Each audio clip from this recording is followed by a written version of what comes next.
It's the Tea with Charles podcast, where everyone is a celebrity. Thanks for tuning in to the Tea with Charles podcast. This week we're talking to DJ Bone, a man who DJs not only goth music, but several other genres like synthwave and industrial. We're going to talk about horror movies, subculture, and a lot of other cool topics. So let's dive right in. Introducing the fantastic DJ Bone. Pour yourself some tea, and let's dive into these hot topics.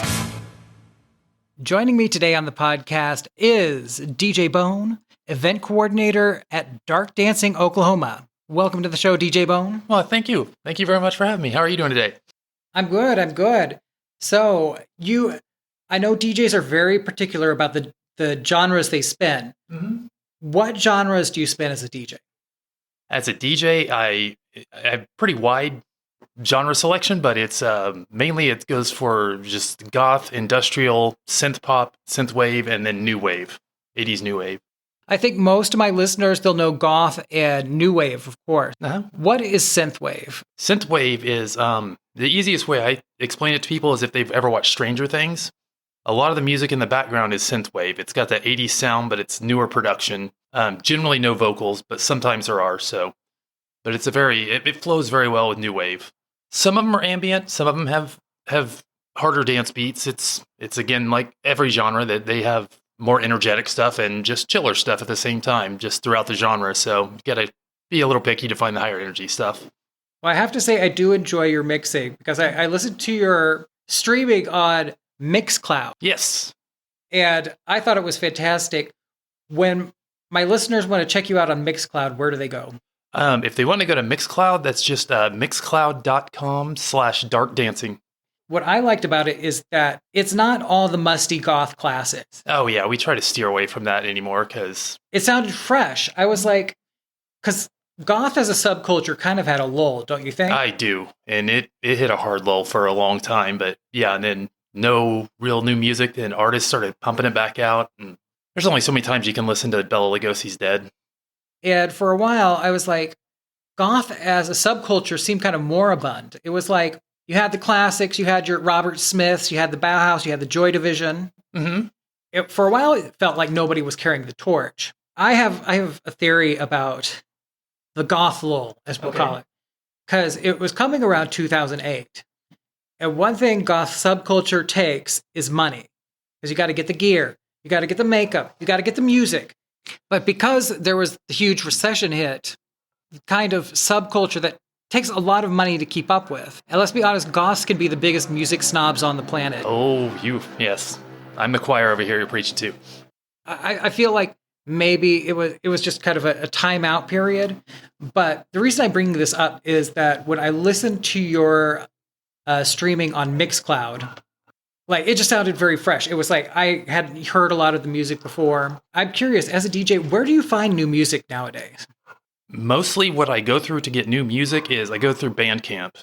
Bandcamp is pretty much just a website where independent artists, you don't need a record label, they can upload and manage their own record catalog and people can buy them from there.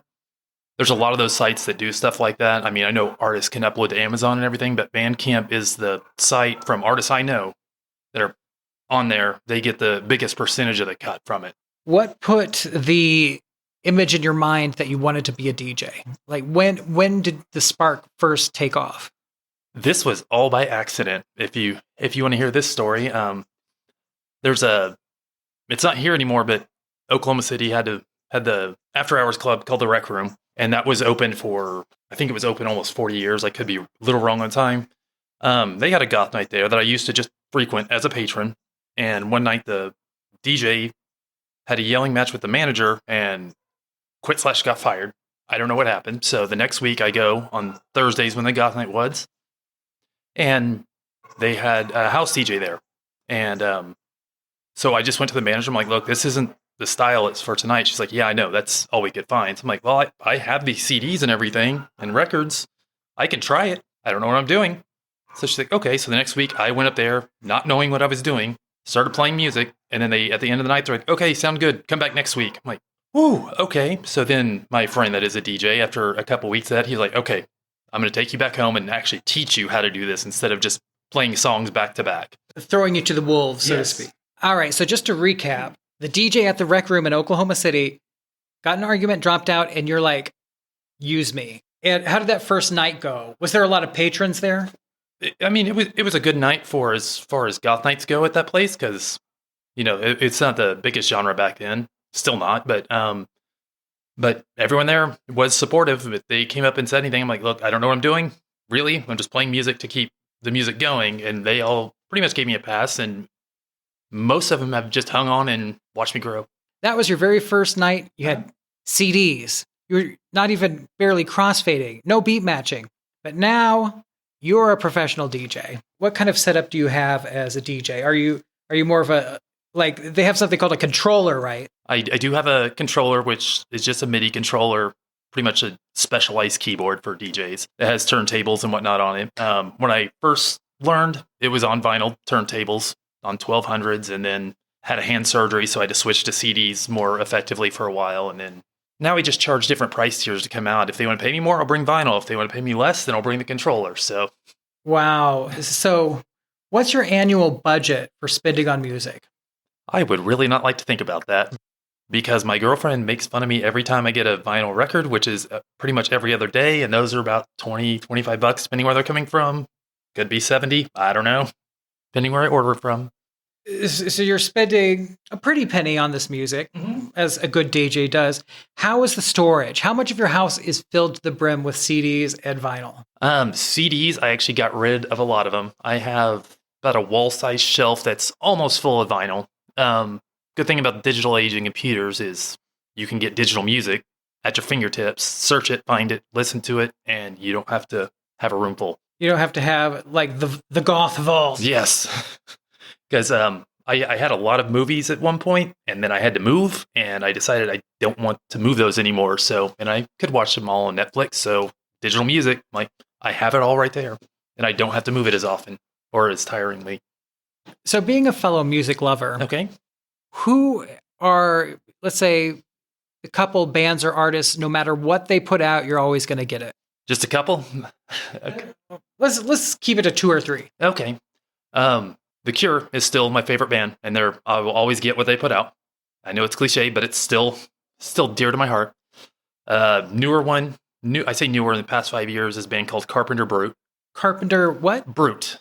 So Carpenter like the Carpenters, and Brute like a big burly man. Yes. No, there's no E on it. So it's more like a... Oh, like the cologne. Yes. Carpenter Brute falls into the synthwave category that we discussed a little bit earlier. But they use very much a lot of horror movie aesthetics and themes to it. Like, I think they're currently doing a trilogy of albums that each one's supposed to be a soundtrack to a horror movie that doesn't exist. That just takes you on the musical journey if you're one of the people that can listen to a whole journey just through music. And they are fantastic, if you ask me. All right, I'm going to be listening to some Carpenter Brute later because I need to educate myself on what the new music is. Speaking of music, it's a Friday night on the town. You're DJing.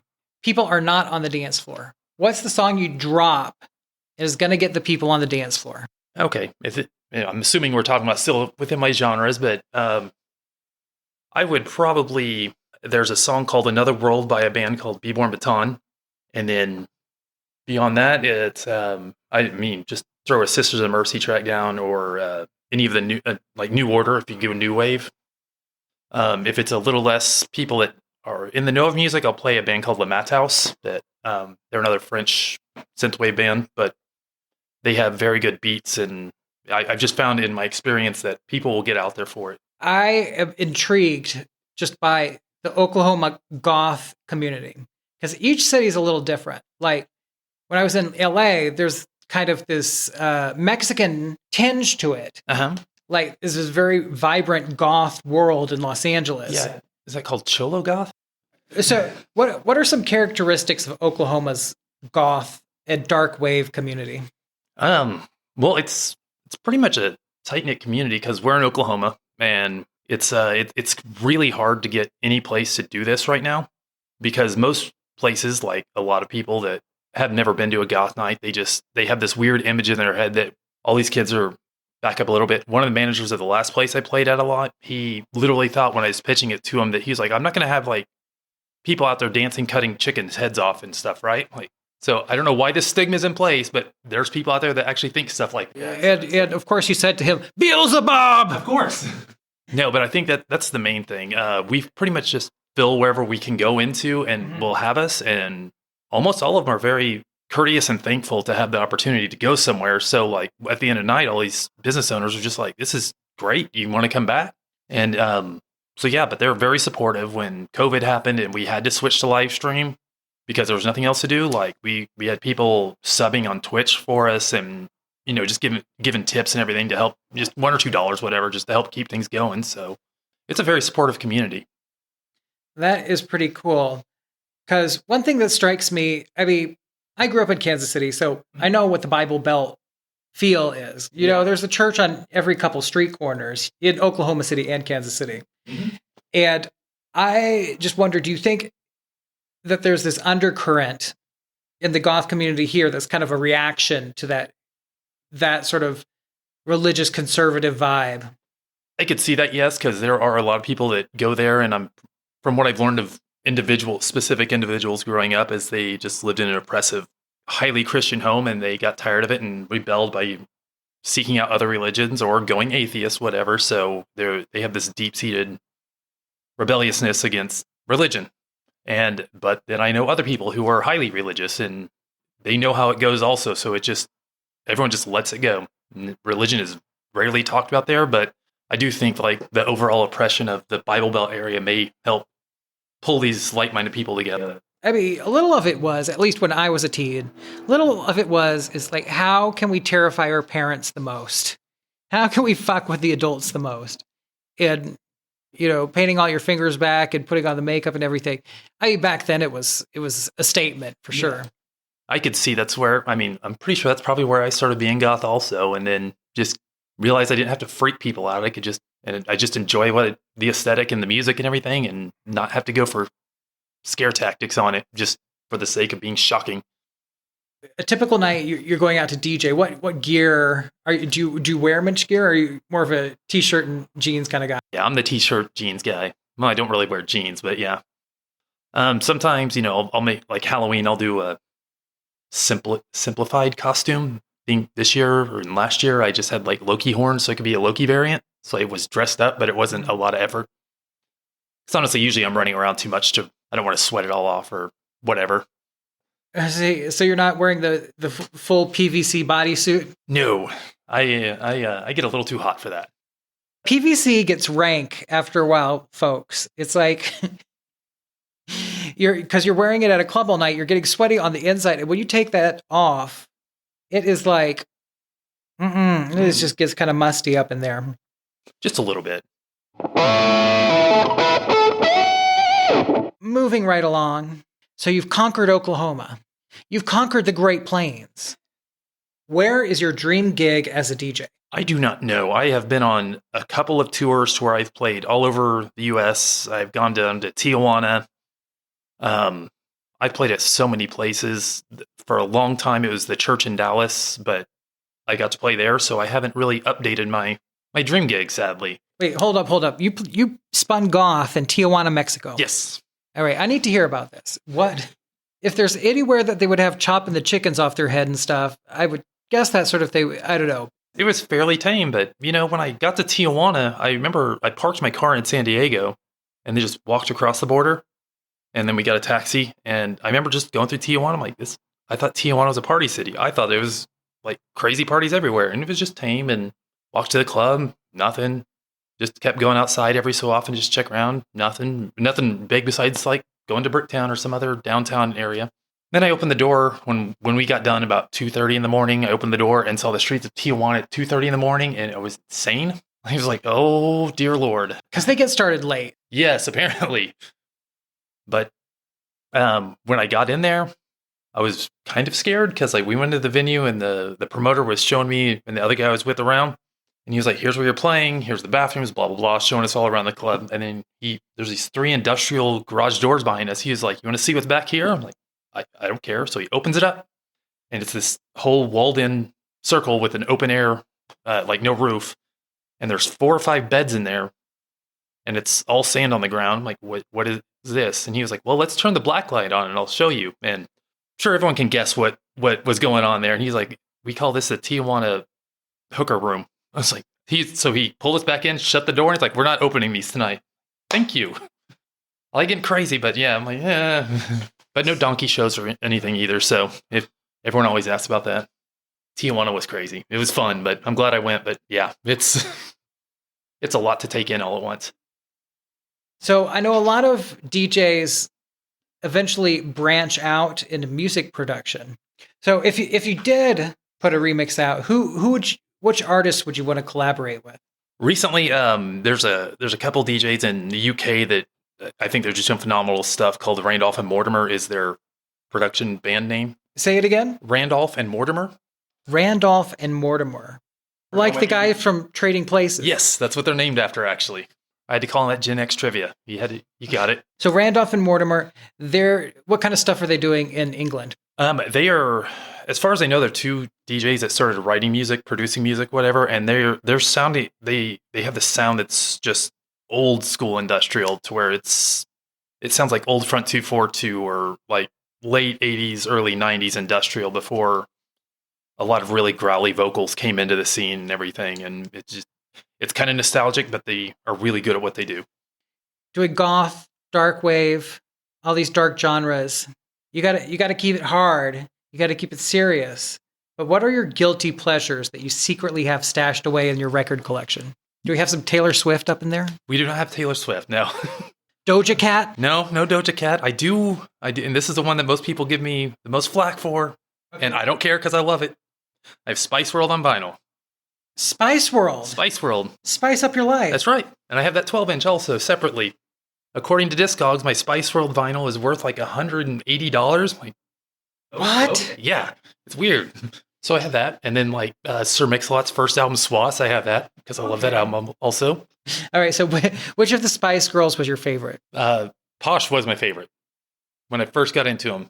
Yeah, Victoria Beckham. Yep. And then I think it eventually shifted a few times, Ginger, and then to Sporty also. I remember being very conflicted when the Spice Girls came out, because like part of me was like, oh, I'm too cool for this sort of thing, but part of me thought it was really fun. Yeah. I just I got made fun of all through the rest of high school, I think is when I was out, and then people just like, can't believe you liked him. I'm like, just enjoy yourself, have fun, spice up your life. Exactly. We're going to keep it spicy here at the Tea with Charles podcast. We'll be right back in a minute with DJ Bone. I like this show right here, Charles. Tea with Charles. I like it. We're back here on the Tea with Charles podcast, and we're talking with goth, darkwave, synthwave DJ Bone. Halloween is coming up, and I want to see some scary movies. What are 3 scary movies that will freak people out? Because you gotta be an expert on it. Oh yes, I mean, I know no one. I have horror movie tattoos, so I know no one can see them besides you. But okay. They're all horror movie icons as penguins. Freddy, just a zombie. Sam for Trick or Treat. Blade from Puppet Master. Yeah, okay, go, say which ones again. There's Freddy Krueger. Freddy Krueger. There's just a kind of generic zombie, and then Sam from Trick or Treat, and then this is a little more obscure, but it's Blade from the Puppet Master series. So what are your top 3 scary movies of all time? Scary movies. I would say definitely The Thing. John Carpenter's The Thing from 1982. I forgot who did the original, but it's a remake of a 50s movie called The Thing from Another World. But John Carpenter made it his own, and it is fabulous and gruesome. And so it's got kind of a mysterious name, The Thing. So what kind of monster is The Thing? Or do you not know? Is that a thing? It's an alien that takes over apparently at a cellular level, and it can just replicate anything. Anything it touches, it can replicate, and it kills them. So there's this heightened sense of paranoia through the film outside of this thing that can be whatever it wants, because no one knows who to trust. All right, so The Thing. Uh-huh. What's your second? Number 2, scary movies with DJ Bone. Number 2 right now, and it has been for a while, is Trick or Treat. So I got one of them tattooed on me. It's like an anthology series type movie. It came out probably about 8 or 10 years ago. If anyone's writing it down, it's Trick, then the letter R, and Treat. So Trick or Treat. Uh-huh. And what's the last one? It's just campy, and I still love it, and I watch them all the time, but Sleepaway Camp. When was this released? This was sometime in the 80s, and I think it was like 84. It was after the Friday the 13th thing, so they kind of tried to latch onto that, but they did it in their own way, and the first one, I have so many people that have watched it, and they come back to me, and I'm like, you did not tell me that it was going to go sideways. Without giving spoilers here, I'm like, yeah, it does. It throws quite a curveball there. So just to recap, we have Trick or Treat, The Thing, and Sleepaway Camp. If you want to get freaked out this Halloween, listen to Bone, watch these movies, and if you have nightmares, don't call me. Just a fourth one to throw out if you want to see a scary one, because I'm not saying anything about it, but it's called The Autopsy of Jane Doe. If I say anything about it, it gives a plot points away, and just, it's fantastic. The Autopsy of Jane Doe. Yes. All right, well, since you know scary stuff in horror movies, let's talk about real life. What in real life scares you the most? What was scary? Would it be like a vampire? Would it be a zombie? Would it be the IRS? And we're keeping politics out of this podcast, right? Okay. I mean, just human nature scares me more than anything, but if you want like any kind of supernatural thing, then there was a time when I was sitting at a bar after it closed and started hearing this noise. It was like staticky. It was like a staticky voice, and I go to look where it was, and there was nothing over there. And then that sound moved to the front door, and was like, so I pulled the door shut and locked it, and then it was behind the bar. So I just left because I'm like, this weird voice is still moving, and people have said the place I was at was haunted, quote unquote. But it was like that's the first time I experienced anything like that. I'm like, you know what? I will leave you alone. So it's a haunted bar? Apparently, yeah. It's the only time I've ever had an issue with it, but it's called the 3020 bar. I think now it's got new owners and it's called the Ugly Flamingo, but it's the same place. Nothing was torn down. There's ghosts there, and you actually saw it. You saw. I heard it. I did not see it. It was. I thought when I first heard it, someone had dropped their phone when they left, so it was like this weird staticky voice. I was like, "What is that?" So I'm looking, and then it started moving, and I could never find a source of it. So I was like, "Time to go home." Who do you think is haunting Ugly Flamingo? I have no idea. That bar has been there for about 70 years, which is slightly older than me. Just maybe it's Large Marge. Large Marge. Tell him Large Marge said. Goth and the surrounding subculture are kind of a celebration of, dark glamour and the macabre. You said you heard a ghost. Mm-hmm.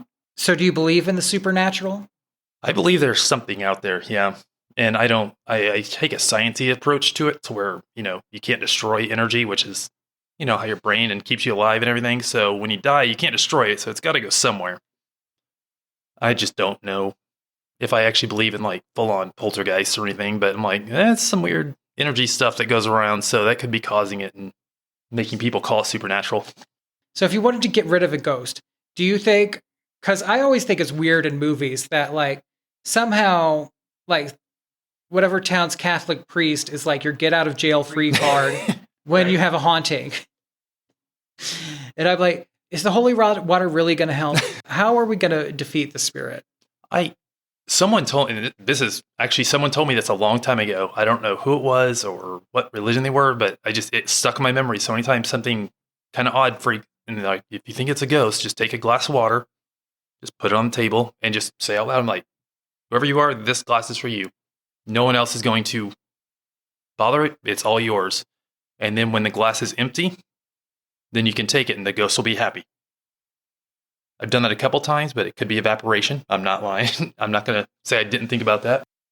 But that's something that someone told me a long time ago, and it stuck with me for some reason. So anytime something weird happens, I'll sometimes just be like, there you go. There's a glass of water. You heard it here first on the Tea with Charles podcast. You get a ghost, put some water out. That's right. Glad I could help. Good luck, and may the odds be ever in your favor. Ladies and gentlemen, welcome back to the Tea with Charles podcast. I'm here with Bone, and we're going to try a new segment this week we call the Speed Round. So what I'm going to do is ask Bone 5 questions, and he's going to answer back with the first thing that pops in his mind. Bone, are you ready? I am ready. Here we go with the speed round. Speed round. Speed round. What is your favorite spot to eat after you spin? After I spin is usually 2 a.m, so it would probably be IHOP because that's about all that's open. In U.S. history, who is your favorite president? I'm going to go with Obama. Obama. What is your go-to drink at the bar? I stick to beer, but if I have to do liquor, it's rum and Coke. What was your favorite class in high school? German. What was the first CD you bought with your own money? Nirvana, Nevermind. All right, so that is the speed round. Let's go back and look at some of these questions. So, late night gets out after you're spinning, and you guys are hungry. The Goths need to eat. They've been dancing all night, pulling taffy, and you say IHOP? IHOP, because there's not a lot of choices that late. What's your go-to order at IHOP? What kind of pancakes? Oh, blueberry. Blueberry's always the best. Why mess with the classic? That's right. Blueberry's the best fruit. So your favorite president was Obama. That's understandable. Don't need to know more about that.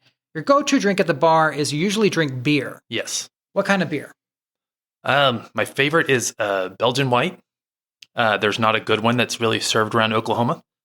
So I forego that. And I have a buddy that owns a Core 4 brewing in Oklahoma City, and I'll go down there a lot, and he just makes beers, and they're all really good. IPAs, everything else. So depending on the night, he makes lower strength beer. I'll have those. Other times, just have a nice, just blonde or nice amber. Just depends on the day. So your favorite high school class was German. Mm-hmm. All right, give us a little German right now.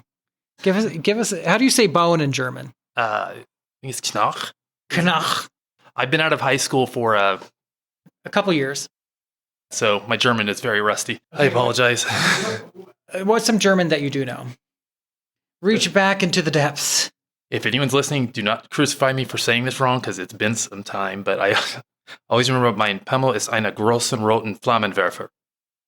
Okay, what's that? Say it again and tell us what that means. Mein Pimmel ist eine großen roten Flammenwerfer. Okay, what does this mean?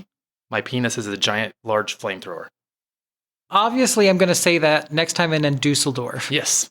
I don't know why that one stuck with me, but that has stuck with me for so long. Probably because it was, I hold on to absurd things. So, moving along, the first CD you bought with your own money was Nirvana's Nevermind. That's correct.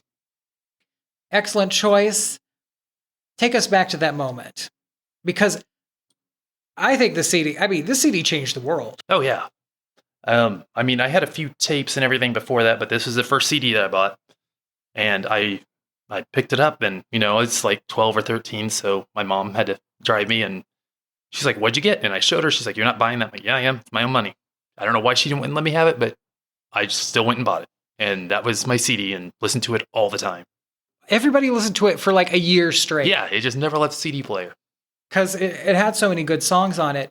And I'm forever grateful to Nirvana because that hair rock trend was so tired at that point. Oh, yes. It was kind of kicky and different in like 87, but by 92, the hair rock thing, yeah, it was so trashy and so tired. It, very few can pull it off that well. Pearl Jam and Nirvana and all those guys swept in with this new sound. Yeah. And they were just immediately, MTV changed completely. Radio changed completely. Mm-hmm. Were you wearing the flannel? Were you going full grunge? I did have a few flannels, yes. We all did.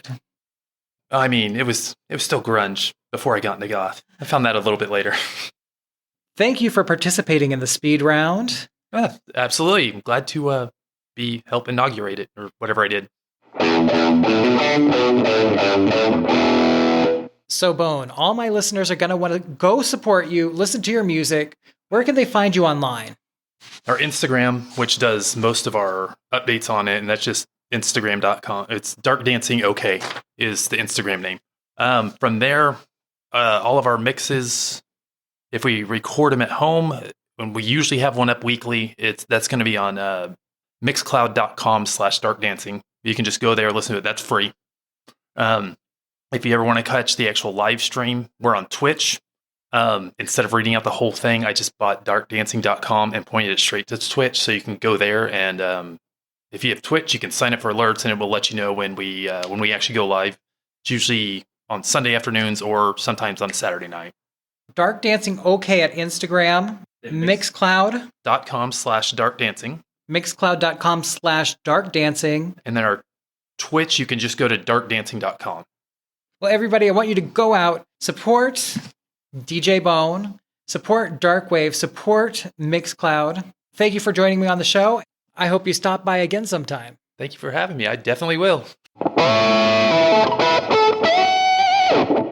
Support the Tea with Charles podcast by purchasing one of my books or becoming a Tea with Charles Patreon. Thank you for listening to the Tea with Charles podcast. Tune in again next time. Ta-ta for now.